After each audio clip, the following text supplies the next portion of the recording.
the idea of a conceptual framework is to make distinctions and organize our thoughts and ideas in ways that are easiest for us to remember and apply and bring back, to our consciousness. It is our collection of our beliefs, our assumptions, our expectations, our concepts and theories that we each individually use to analyze and store information we receive from our senses or our thought patterns. Or how we go about making things. All right. So our conceptual framework is what we use to cognitively evaluate the information that we get. It can rely heavily on empathy, or our gut feelings, or vision, idealism. You use a scientific method, and just rely on what we believe, which is our personal perception of the universe, to determine how we wish to evaluate the information that we receive. Most likely it's a combination of factors with emphasis on one or the other as being our primary way to evaluate information, our primary bias. And I don't think bias in a negative sense. It can be tailored to a specific comfort zone in a particular situation.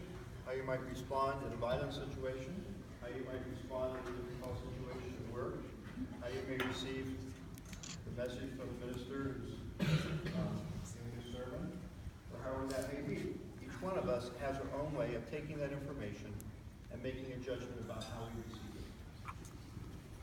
We do that with called fake news today, don't we? The problem with fake news is we have to evaluate it and make up our minds when we consider it real or fake.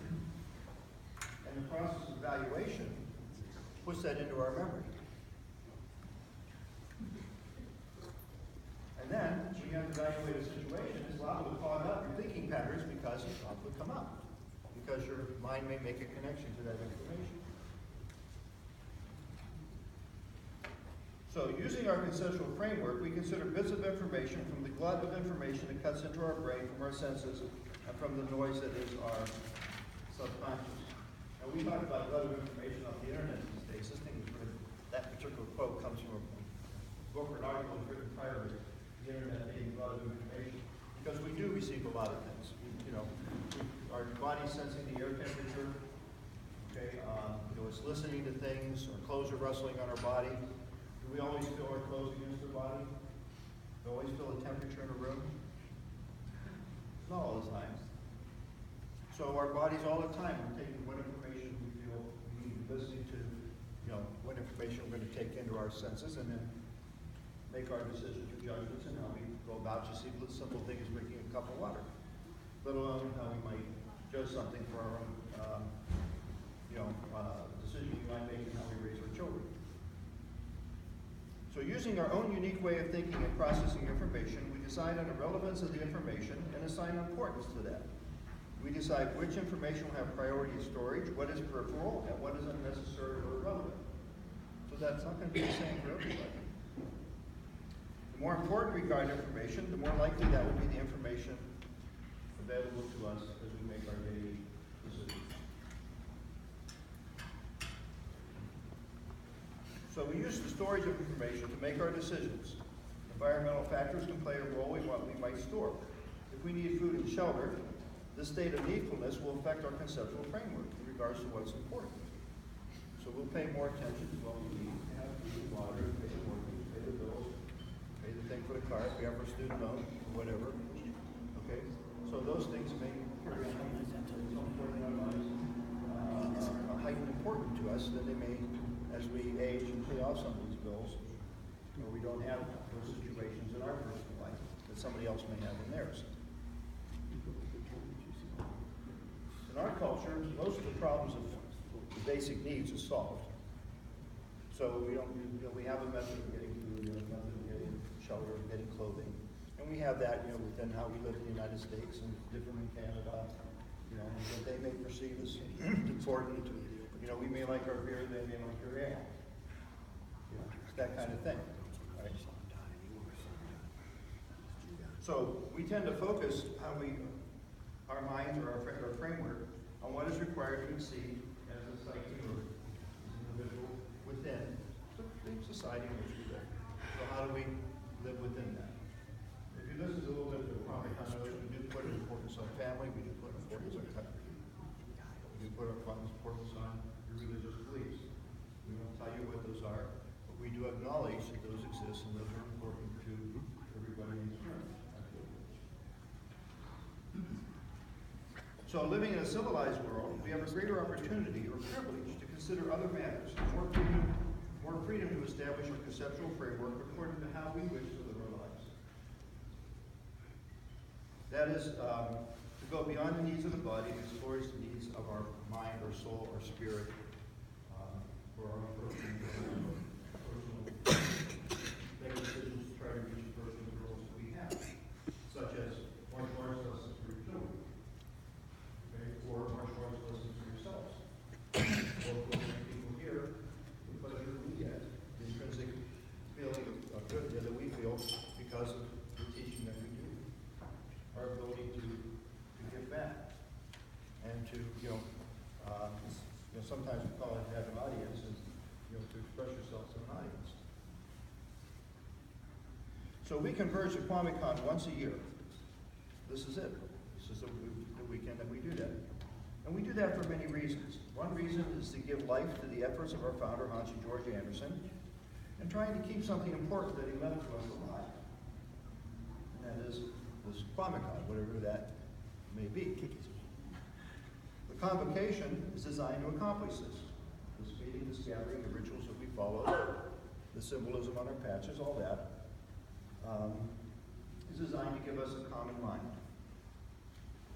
A common mind is a collective consciousness defined as a set of shared beliefs, ideas, and morality which operate as a unifying force within a society which is common. That would be the common mind of the common. Or the common mind of the country, the common mind of where you work. So I use it in that sense. So our common mind is the reason we're here, to propagate a thing of value. So the people here today are the common mind. The people that aren't here today play common mind. There is a difference. So the people here today made the commitment to support the annual gathering, where we as a group get together for the purpose of reviewing or reiterating the goals and purposes of the organization, to relate to people, to get to know each other. Okay, those are all important things that happen. As Kwanmukan, we share what we believe to be relevant information and use the symbols and rituals of the Black Belt Passage to lend credence and importance to the message that we're giving. We're here today as a composite of our conceptual frameworks, everybody in this room, expressing the essence of the Kwanmukan, and that's the common mind of the Kwanmukan. What we take from here today. Okay, we don't know what that is. We won't know what that is. The future will tell us what that was that we created here today. But those that aren't here aren't part of that. Mr. Anderson would say that when you're not here, you lose your position. Because there's always somebody else who's ready to step into your place. Isn't that true? No matter what you're doing? Okay, you don't do your job at work, there's somebody else not paid as much as you that would love to get that position. It's no different within this group as it is within anyone, that you work with. So it's not my being here and talking to you that communicates the message of the common mind, but the totality of the circumstance of the gathering. This includes the use of rituals and symbols and activities that bind us together. Symbols and rituals create the ongoing circumstances that allow for the survival of an organization. There's a great debate going on as to, do symbols and rituals have meaning? Or is the fact that you have a ritual a meaning of itself? Because you come together for the ritual, and then you come together for the organization, but what does the ritual say? They've done this study with different cultures, like in Africa places. They can't tell you what the ritual means. They just know it's what you do. But in the act of doing it, everybody comes together in a gathering. And that's what this is about. So bowing or acknowledging an elder or senior conveys respect not to the person, but what the person represents. It helps set the scene for our organizational survival, conveying the common mind as we get older, thus providing for the continuity of the common mind. Which is why Saul's comments earlier today, someday somebody else is going to be standing up there. If we do our job today as the seniors of the group, because we feel that the martial arts are very valuable for people, give people life lessons, and help make better people, better in your family, better in the country, you know, that we like to see this continue beyond our time. And that's where people here today, and even younger people here today that aren't even adults yet, may play a role in that someday.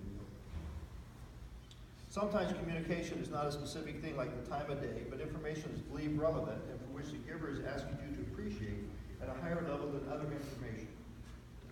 So as I give you this lecture, I use the circumstances, the ritual and customs of this gathering to ask your attention.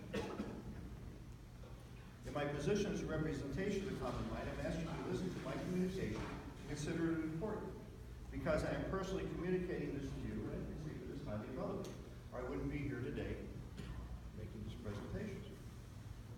And I believe it's a relevant reflection of the common mind.